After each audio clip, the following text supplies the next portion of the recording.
who reviewed a copy of a draft charter. Trump is proposing that member states be limited to 3-year terms on the Board of Peace unless they pay $1 billion to join as permanent members. Oke, lanjut kabar panas, bos. Jadi baru-baru ini dunia geopolitik mendadak panas lagi nih. Bukan karena perang baru, tapi karena sang preman, Paman Donald, tiba-tiba muncul membawa ide besar yang cukup kontroversial, bos. Namanya sih keren nih, yaitu BOP, Board of Peace, Dewan Perdamaian, bos. Tapi versinya Paman Donald. Kedengarannya sih damai ya kan, Dewan Perdamaian. Wah, adem nih. Tapi tunggu dulu, bos. Menurut bocoran draft yang dilaporkan Reuters dan Bloomberg, ternyata Donald Trump pun mengundang sekitar 60 negara untuk bergabung dalam BOP. Dan yang bikin kaget, Paman Donald ini ternyata menjadi ketuanya seumur hidup, bos. Terus lebih amsyong lagi, ia punya hak veto absolut. Bisa memilih anggota semaunya dan bahkan bisa menunjuk penggantinya sendiri. Sangat-sangat membagongkan.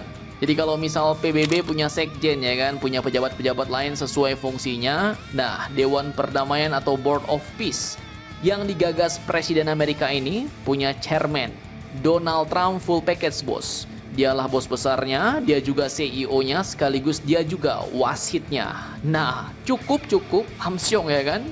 Awalnya BOP ini diklaim fokus pada Gaza, bos, pasca gencatan senjata Israel Hamas. Tapi anehnya dalam draft piagamnya, kata Gaza bahkan tidak disebut satu kali pun. Dan lebih selekedep lagi, ini bukan sekedar diplomasi, bos.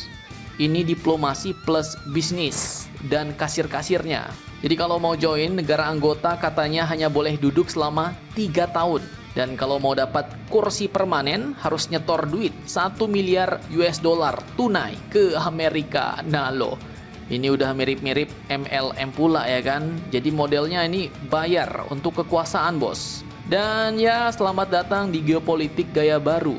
Bayar dulu, baru damai. Tak heran diplomat Eropa pun menyebut ini sebagai perserikatan bangsa-bangsa ala Donald Trump. Beberapa nama besar pun ikut masuk, bos. Mulai dari Marco Rubio, Jared Kushner, Tony Blair, nama-nama elit barat lama, tapi tanpa satu perwakilan Palestina. Cukup ironis. Dan ini ya sepertinya sangat-sangat simbolik, bos. Perdana Menteri Israel Benjamin Netanyahu mengatakan dewan ini belum dikoordinasikan dengan Israel katanya. Sementara PBB mengingatkan hanya PBB yang punya legitimasi global. Dan Dewan Perdamaian ini jelas berpotensi jadi badan saingannya PBB, bos. Jadi suka-suka Paman Donald nih, suka-suka dia, bos. Dan otaknya pun mimin rasa cukup liar nih. Karena ia punya pandangan lain. Kalau bisa bikin gedung, kasino, dan real estate global, kenapa nggak bikin lembaga perdamaian global juga ya kan? Tapi dia yang ngatur.